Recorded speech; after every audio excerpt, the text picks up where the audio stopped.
Hi, welcome to the Quilting Life podcast.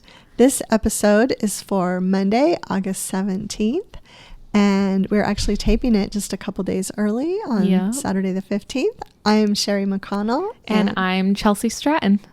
So welcome, and thanks so much for being here. For being here and for coming back if you've been here before. Yeah, we really appreciate the listeners and all of the feedback that we've gotten. We truly, truly appreciate it. So we're so happy that you're here. Yes.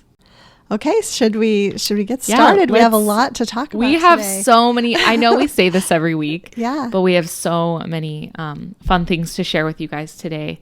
So should we get started with the quilt on the wall this week? So the quilts, we'll start with those. The quilt on the wall is my new suite quilt, and you can make it with either a layer cake to cut out the hexagons, or you can use the pre-cut honeycombs, which saves so stinking cute. A lot of time.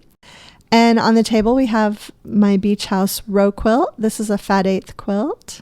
And then behind me on the ladder on top is Summer Stroll, and that uses 2 honey buns and a layer cake. And I love the name of that. I love that quilt too. Yeah. And the bottom quilt on the ladder is Seaside, and that's a layer cake quilt too. Oh, okay. And these patterns are all brand new, available in the shop, and they're with our fabric. Our new fabric collection that we can finally share, and that we're going to talk a little bit more about today. Yeah, we're really excited to finally be able to share the new fabric and patterns that we have been talking about for quite some time with you guys. So right, and really, next really podcast, Chelsea should have all of her new quilts. Yes, to share with everyone. So don't worry. You'll be seeing more soon. Yes. But yeah, can I just talk about the new collection really quick? Yeah. So this is Happy Days. We're really excited about it, especially because we were able to bring back some colors and prints from our Desert Bloom collection. And so we have that fun aqua back in there and this fun citrine green. It's so pretty. It's my favorite. It really is so pretty. And someone mentioned, our friend Susan mentioned, she was like, I have to make a whole quilt out of just that green and, some background fabric. And now I'm kind of itching to do that. But we have a fun stripe. This is like our first traditional stripe. Diagonal stripe. So it's great you'll notice my mom has it for bindings. It's perfect for bindings.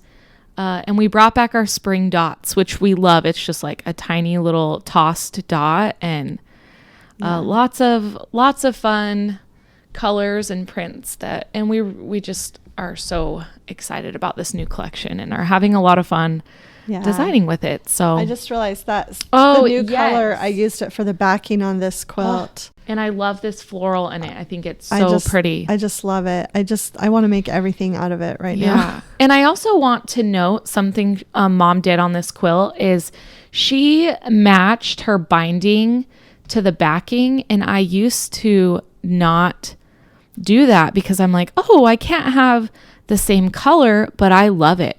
Yeah, I think it's great. I think it makes the back of your quilt look really seamless. Yeah.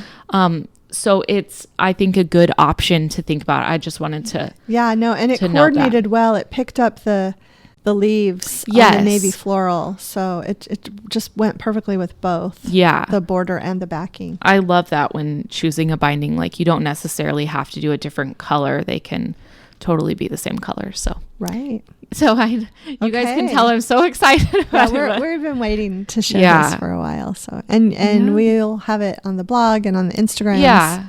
So you'll be able to see more there and links to, your patterns are all ready to go, so they can find all of those in your shop right now. And So so new find and old favorite. Yeah, let's do some quick ones for our regular features. Okay, so I actually ordered some fabric from a quilt shop and Fort Worth, Texas. Oh, and I love them so much. So if you're listening in, and I know her. Oh, do you really? Yeah. Oh, they were. I bought a panel from them for the girls' room. It's so pretty. Fun. And they sent me the cutest little like bonus package of stuff. They sent me, and it came with this little retractable, oh my goodness. Tape measure. A tape measure. I'm drawing a blank. And so it's great because it doesn't just go back in. I can just quickly use it. And then what's great is it's compact. So yeah, it just goes back in and it's cute. Like I can it. just keep it out. Like normally with my other tape measures, I don't always wrap them back up. Right. And so they're kind of tangled up sometimes when my kids find them and use them for things. So this is great because it tricks my kids into not stealing it. And the fabric is really cute. Yeah, and it's really cute. So I was appreciative. And sometimes when I just need to quickly measure something, it's right there in a little basket in my sewing studio. Yes, so love it. Yep. That's my new find. New find. Okay, so for old favorite, I just did the Sew Line fabric pencil. You use it all the time. I use this all the time. I was using it yesterday, and so when I went to think of something this morning, this was really the first thing that came to mind. But I don't know what it is about the lead in there, but it just glides on fabric. So if you need to mark your fabric, it's so much better. I've tried mechanical pencils, regular pencils. I've tried that too. A lot of them get caught in the fibers. They get caught in the fabric. Yeah. They do. So I just can't say enough about this. Yeah. Because with regular ones, the lead like breaks and you don't want to rip or tear or stretch your fabric. And I think I have like 6 of them because my goodness, I lost mine and I had to wait, to order one and get it. And so now I have one in my all different sewing places so that I'm never without. So that's the old favorite. Well, what's really funny that I have to note quickly is we were talking about the old favorite this morning, and I joked with Mom that we should have used a seam ripper as the old favorite today because I had to use my seam ripper yesterday. A lot. And Mom knows this. And so I was just joking around. Well, why don't we use the seam ripper? Because I had to use the darn thing forever yesterday. And so, And her husband used it too. My husband did. So I could keep sewing. He unpicked the rows and my sashing that I needed unpicked. And guys, bonus points. Find you a man that will do seam ripping for you, you guys. Like, it's important to just have that on the checklist. Yeah. Okay, so something else that's new is that, and we actually debuted this for the first time on the podcast. Yeah. My planner, that first day when I had just received the cover image, but my actual hard copy came. And you guys, it's so cute. It's just so fun to see it in real life. Yeah. What I had been working on, and Martingale did a fabulous job. So I did kind of a quick little sneak peek blog post on it the other day, but I'm actually going to film a video later today. So watch for that on the YouTube channel. And get more details on it. That way people can really see what they're purchasing. Right. I really appreciate that. Like sometimes when you're buying something and there's like one picture of it and you're like, well, I want to see a little bit of what's inside and what it has to offer me. Yes. If I'm going to purchase this and make an investment in a new planner. And so definitely look for that video coming soon. And the other thing I wanted to say about it is it does come completely shrink wrapped so that the spiral binding doesn't get damaged. So nice. And so mine came the way it's going to come, and that was great. I was able to unwrap it, and the spiral binding is fine. Yeah. And I love, that it is purse sized, so you can take it with you. Yeah. So more coming up on this. More coming up on that. I want to make a couple notes about it though. I was at your house 2 nights ago. The day it came. Yeah, the day it came, and I really wanted to just look through it and get my own personal thoughts on it.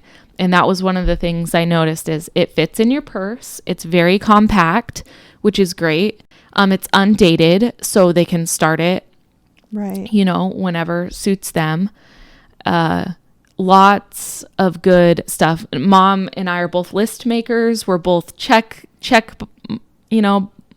mark people, and it has all that, you guys. So awesome. From my personal opinion, and I really like it. Thank you. Oh, you're welcome, Mom. Okay. So We, as usual, I know we say this every time, but we have great listener questions. You guys are the best. So everyone is. Yeah. You guys and are they so just great. keep coming. I got a really good one last night too. Yeah. Just right in time for today's Yeah. episode. So we'll get started with those. And the first one is, how do you decide how to arrange blocks? Okay. So sometimes I have an initial plan in my head, but when you finish the blocks, you don't really know until they're done. You might switch things up because you have a different visual of it. The blocks are actually finished. I always say, take a picture, stand up on a chair, lay out your quilt, take a picture of the blocks and see if that's how you like the layout. You might not like certain colors, or you may notice you put all the red and pink blocks towards the top left corner of the quilt and you didn't realize it. Like mine is take pictures. Yeah, that's great. It's important. So I thought we could actually use this one as a little example. You know, you can see that I have the navies in 3 different quadrants of the quilt. Yes. Lower left, lower right, upper left. And the same thing with the reds, upper right, upper left, lower right, you know, and if you see, you know, the grays, the citrines. So that's what I try to do. I try to separate those colors, you know, so that they're well distributed. And the same thing with the aquas, upper left, bottom lower right, upper lower left, you know, so I try to do a great mix like that. And like Chelsea said too, I will move them from what I've designed from on the original pattern if I need to.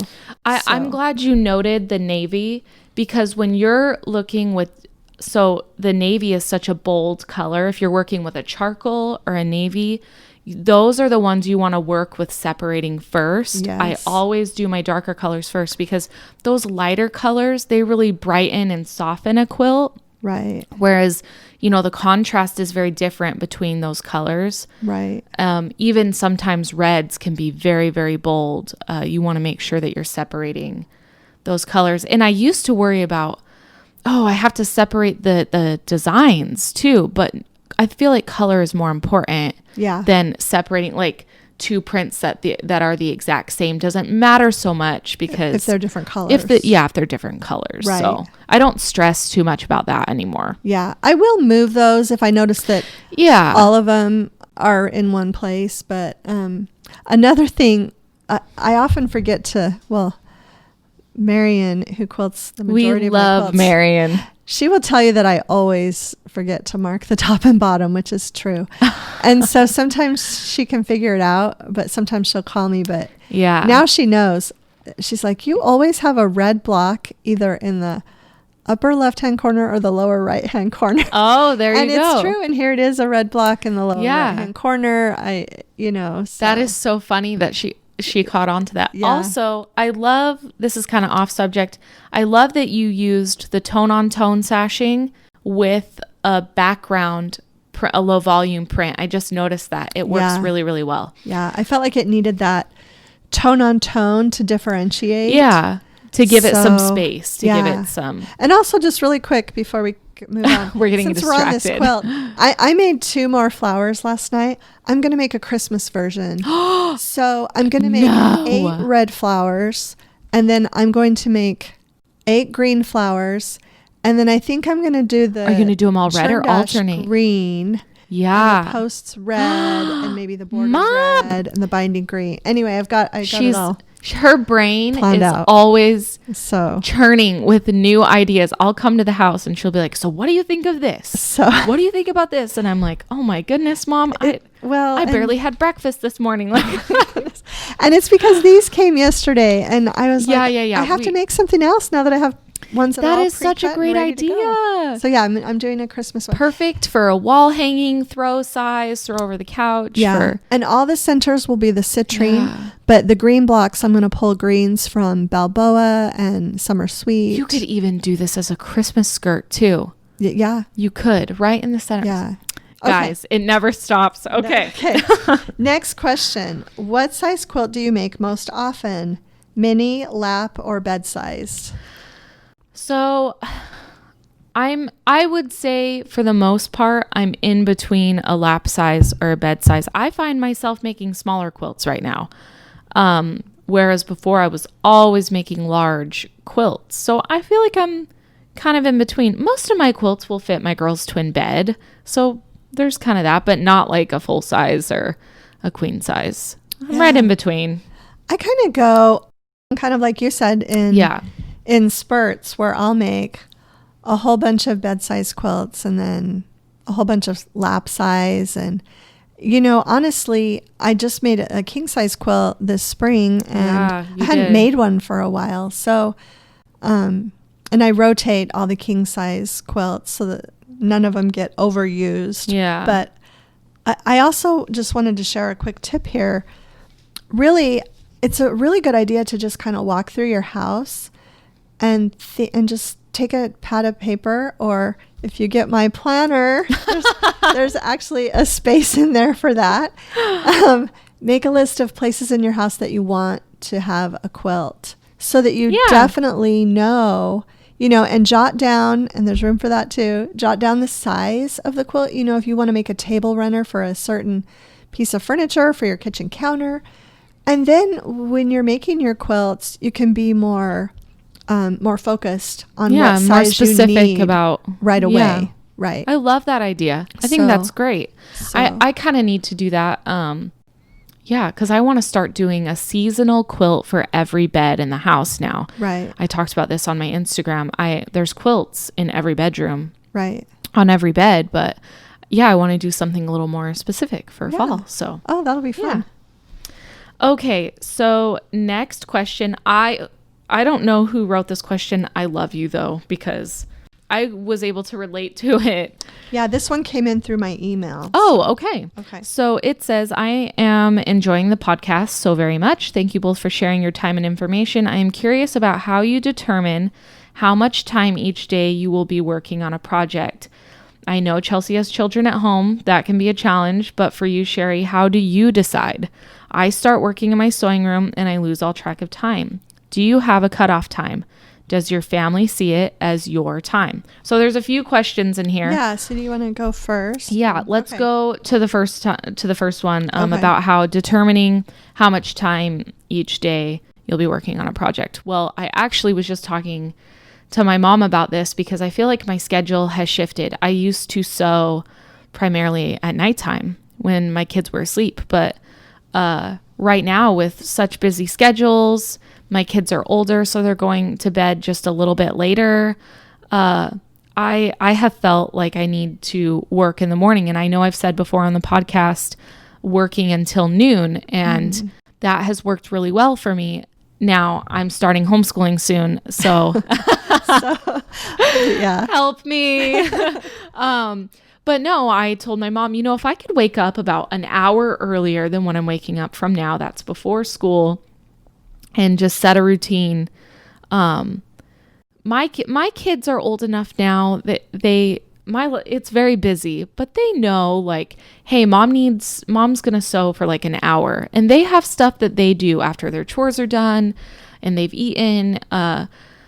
They're good with it, I feel like, and it's a good fair trade. That way I'm not taking too much time away from my kids. I feel like that's important for me. So for me, I have it kind of worked out just naturally. I feel like I don't have like a schedule on the fridge, but yeah, I have a fun story about that. Actually, we had Chelsea's oldest over the other night, and I had told her she could come stay the night, but I had some work to do in my office, and so she said, "That's fine, Grandma." And so we set up a little desk for her, right, kitty corner from my desk. It was so cute. And we'll put the picture on the YouTube. Yeah, I took a picture. It was really cute. We got glue and colored pencils and markers and paper, and she was so good to just sit there and color and work. She work while I was working. She will tell me while I was working. Yeah. And it's so funny because when she did her All About Me poster for school this last year, like I think 2 years in a row, she put, I want to be a quilt designer and pattern designer when I grow up. And all the kids in her class were like, what's that? Like, right. but that's what she sees my mom working. But they make it so fun while the kids are here that like she wants to be anywhere you are. Like, it's so funny. Yeah, that was good. Really cute. So answering the question about a challenge, it definitely can be a challenge with kids, but I'm really blessed I have great kids, and we figure out a good balance for it. So yeah. And then for what I was thinking about this question was, I resisted this for a long time, but it's an idea from Laura Vanderkam. And she has TED Talks and several great books and a blog and a podcast. And actually she has 2 podcasts, but she advocates time tracking and she has free pages that you can download from her website that are send them broken to me. down into segments. And if you can go through there for a week, or I think she might recommend 2 weeks, and really just track how you lose your time. That's how I feel in my life. I'm losing my time. I do that too. But you can really see how long certain tasks take you. Yeah. And then you can do this. Then you can plan for it. You can. That's so smart. Know how much time am I spending answering emails, or how much time does it take me to bind a quilt? And so I've been doing that this week, and I was amazed at some things were taking a lot more time than I thought, and some tasks were taking less. I think you told me this because then it's not say you're working on a pattern order for 5-6 hours. It's not reasonable that day to sew for 6-7 hours. Right. So it just doesn't work out. And so I think that's important to sit and categorize it. And yeah. And also, I just pretty much know on Mondays I'm probably not going to get to sew. It's just kind of like a catch-up day, order from the weekend. Sometimes the distributor pattern orders come in on Mondays. Yeah. And so Mondays, if I get to sew, it's a bonus. I just don't even plan on sewing on Mondays. But I liked what you said at the end of the question. I start working in my sewing room and I lose all track of time. Yeah. So I've set timers before sometimes because I've thought, okay, I have 3 hours today to sew. That's all I have with everything else going on. And I'll set a timer. That's so smart. And when it's over, even though I'd like to keep sewing, I know I have other obligations. Right. Things to do, things to write, things to prepare, or, and then also I try to cut things off so I'm not on my computer after 5 p.m. And depending on what everyone else in the house is doing. So good at this. Then I might sew. Sew in the evening, if my husband has a project he's working on, or we don't have anybody here. But because I was going to go back and say, I think that those pages would be good for me, because I could see what I'm doing that is kind of wasteful of my time. Like maybe I'm spending too much time on my phone. Right. Or, I think that would be helpful. Like, whoa, if I see that I was on my phone for 2 hours, it might change how I manage my time. Yeah. So. And then I know this is a lot for this question, but just one more really quick thing. Last night, I really had worked all day. We had, when my son comes out to do the filming, we try to film a lot of things. We time that at one time. Yeah. So we had filmed during the day, and I had written a blog post, and there was just in the evening I was kind of free, but then I thought to myself, no, just stop. You've done enough today, and you're going to do a lot tomorrow. So I think you just have to know yourself. Yeah. So. I have a sign in my house from Vine and Branches, Texas, that says, let whatever you do today be enough, because sometimes I feel like we're really hard on ourselves, and you have to do more. And so it's nice to take a breather. Yeah, I need that sign. I'll let you borrow it. Okay. So do you get as much enjoyment and pleasure from making a quilt to meet a work-related deadline as you do from making one just for yourself?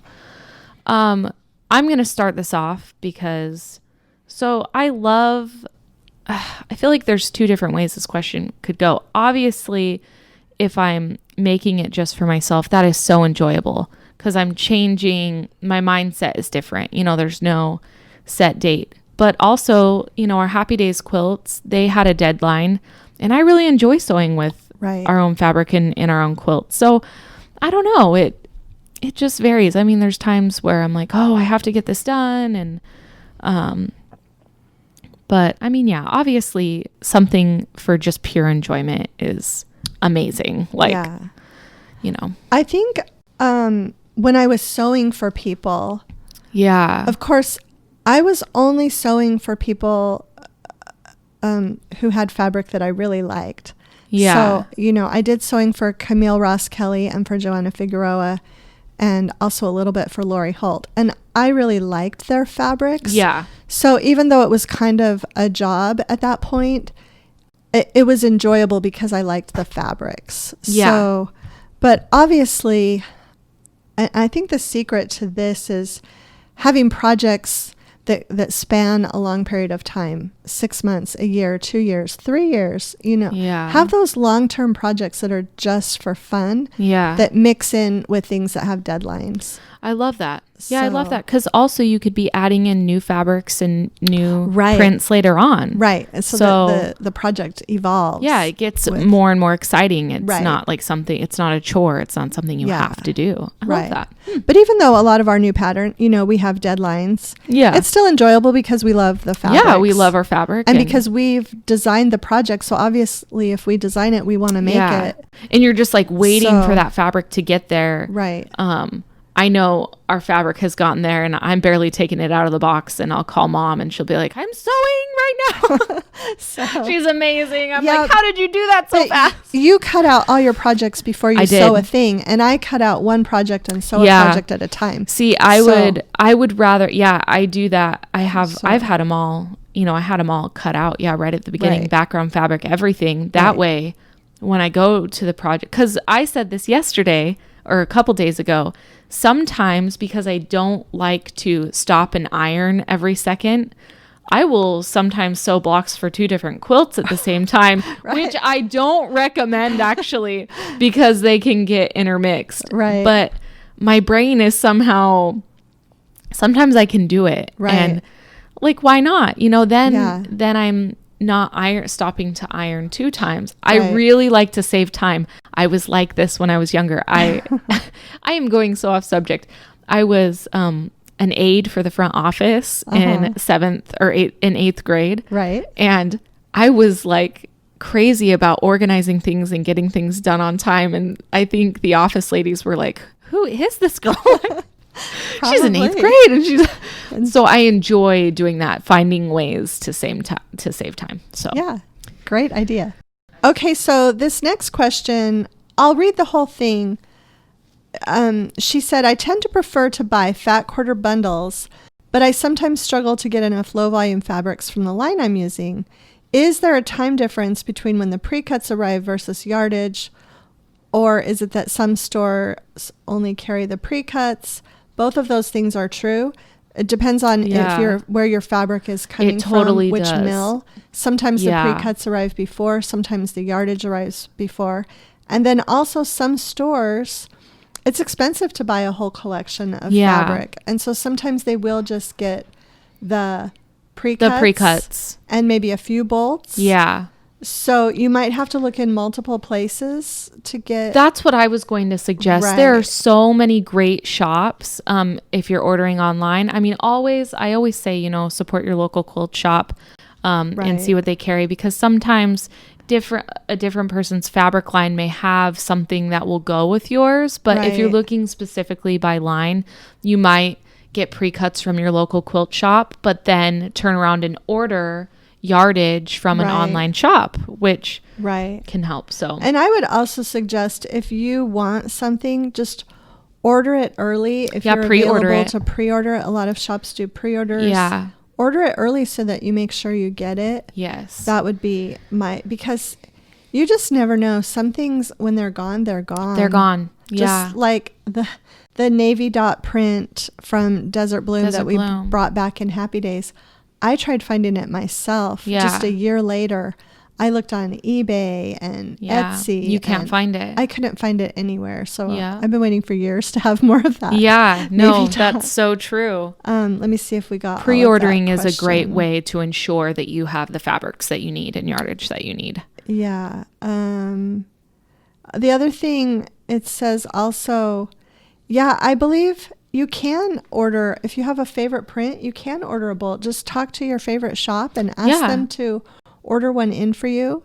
Or I believe if you order, you could call Fat Quarter Shop, I know, or any other of your favorite online or brick and mortar shops, and just talk to them and tell them that you want a whole bolt of a certain. Of course, and I know that they would do that. Special order it for you. You just have to tell them early. If you follow, sometimes if you just see it in the shop, it might be too late to get it. But if you followed the designers that you like on social media and you notice a print when they are first sharing their collections, you should be able to get that special order. Yeah, and tell your local quilt shop that that's something that you'd like to purchase. And, so that is a great question. Yeah. Can you share tips for quilt and quilt block photography? And I'm going to let you answer totally. this one. I was just telling my mom the other night, you see a lot of amazing quilt pictures on social media, on blogs, and you see a lot of people that will hold up the whole quilt, which is awesome because you get to see the whole quilt. But you don't necessarily, one of the tips I would give, and I learned this from Vanessa Gertzen, is you do not necessarily need to get a full shot of the quilt to show the quilt. Right. You could get a good shot of one block. And we show this on yesterday. I posted a picture. So did my mom, of her row quilt. And I posted one of mine, and I only had a partial picture of the quilt, but it's still, appealing and looks good and still shows what you need to see. So it's just about getting creative, or, hanging it halfway over a bed, or, there's so much I could talk about it, because I have taken a lot of our pictures for our social medias of quilts, and just like with this on the table, we don't need to show, the whole quilt, but I always put a full quilt digital image on the back of my pattern covers. Yes. And I usually put a stylized picture on the front. Yeah. But another thing that for photography that I've found is natural light is the best. So. Every time I've tried artificial lighting, and it works for different things really well, and it can work for your products too, but natural light is the best. And so if you find, I always say, if there's a window in your home where you get a certain time of day, the natural lighting, that is the best time. And you'll be able to tell. You can take great pictures on your phone. Yeah. You don't need a really expensive camera. Phones are so great today. Right. As long as, I feel like natural lighting is great because it shows off the right colors. Right.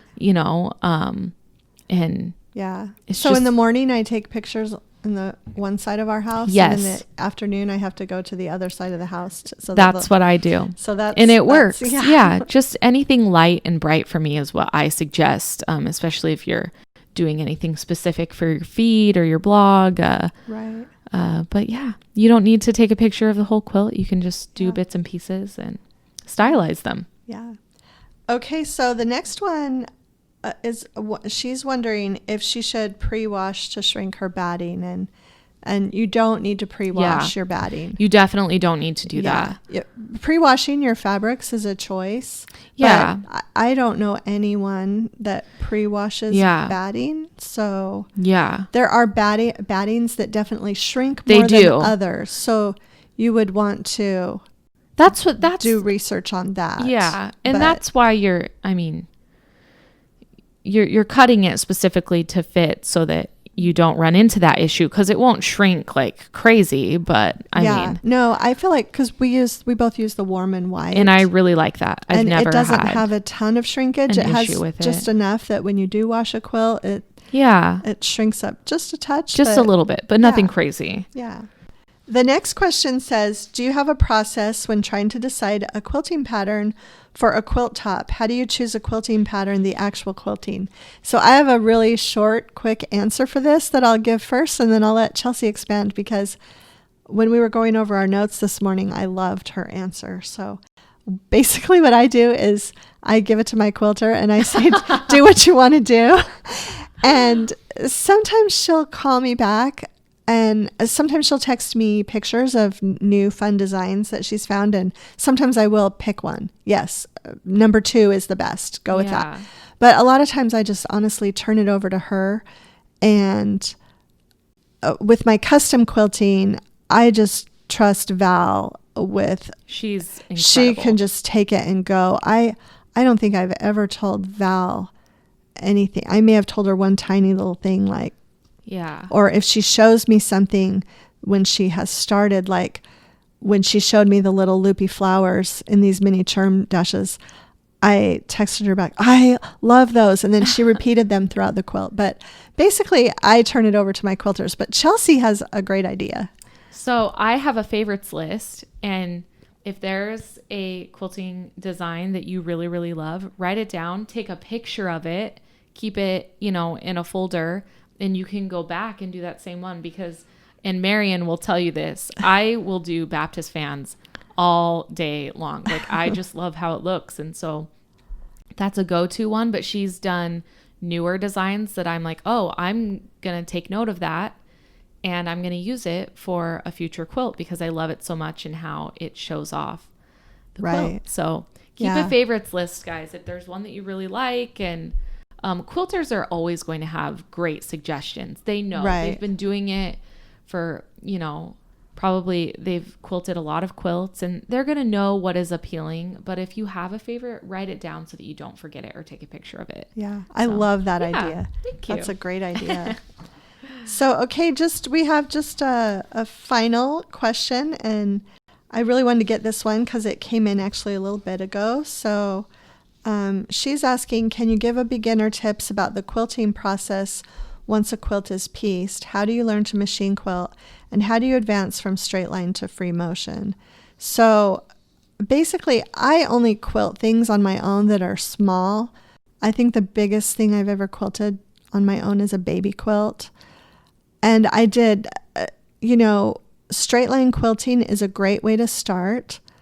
And as far as moving from straight line to free motion, it's practice. And if you have some things that you can practice on, that's great. But if you're afraid to even ruin those, just make a quilt sandwich with a piece of fabric, batting piece of fabric. And just practice getting that, because it's all muscle memory, just like with sports. It's having that muscle memory to do the quilting. And another thing, and Camille Ross Kelly actually suggested this to me one day. I was at her house several years ago, and she was doing a lot of her quilting when she first was making quilts. She was doing them all on her Bernina at home. And so she kind of showed me, and what she told me was to doodle. And so when you think about it, if you're doodling, that's the same thing as getting the muscle just memory. That motion that you'll use when you use the machine. And then the last thing I was going to suggest on that is there are some great online free motion quilting classes that you can take. And I would do that. That would keep you focused, make sure that you're practicing regularly. Yeah. So those are great tips. Yeah. So hopefully that helps. Okay. So are you ready do you have a tip of the day? Tip of the day. I have a great one. Okay. If you want me to start off. Yeah. And I've mentioned it before, but time management. Mom was telling me all about time management. And so you're going to give me a couple exercises to kind of get that in order. And I'm really excited about it because she has really put the time into learning about time management. And I just realized I needed it because my tip is sometimes you can be, frustrated working or designing or on a project that maybe just take a break, just take a breather. That was my tip yesterday. I was working on something and it was kind of later in the day and I had not stopped sewing when I probably should have. And I finally just said, I'm going to take a breather. I'm going to go make dinner. I'm going to spend time with my kids. And I left the sewing room and we did all those things. We did our bedtime routine and I went back and I was so much happier. Like my headspace was a lot better. It's good to take a break. and just take a breather. So that's my tip. Have dinner, guys. Yeah. Have dinner and come back to it. That's a great tip. So, yeah. And my tips they're usually about time management, I guess, more than sewing. But it's so important. But I feel like that makes it to where I can do the sewing that I want to do. Exactly. Yeah. So I just got a new little notebook that I'm using to divide things, because I'm kind of feeling like I'm getting caught up. I'm going to have some breathing space soon. I can do some projects that I want to do. And so that's what I'm doing right now. I'm doing kind of a quarterly review. What do I want to do in the next 3 months? And so I just feel like a quarterly review, and there's also a quarterly review page in the planner. So of course. But yeah, I feel like looking quarterly so that you have the big picture in your mind, but yet you don't get frustrated if you're not getting everything done today. Exactly. So yeah, that's just keep the big picture. Yeah. Okay, we have 2 reviews. Yes. The first one says, I love listening to you both, and I'm learning so much. As a new quilter, I love the span of topics you cover. Thank you for sharing your knowledge with us. And that's so thank sweet. you. Yeah. Okay, so from Katie, she says, hi, Sherri and Chelsea. Oh, I loved listening to this. Sherri, you know my mom, Val. This gave me inspiration to pull out and work on some new projects. Happy quilting. I love that. I hope that we're able to inspire and that you can take from this and use it in your own, lives and sewing and everything. We really appreciate the reviews, the thoughts. We are so appreciative of everyone listening in on their favorite subscribers, whether that be Google Podcasts or Spotify, or if you're watching us here on YouTube, we really appreciate it. Yeah. So. And our next podcast will be Monday, August 31st. Yes. So and hopefully I'll have some new quilts. And yes, all of the things here should be Chelsea's that day. So so thanks so much for stopping by.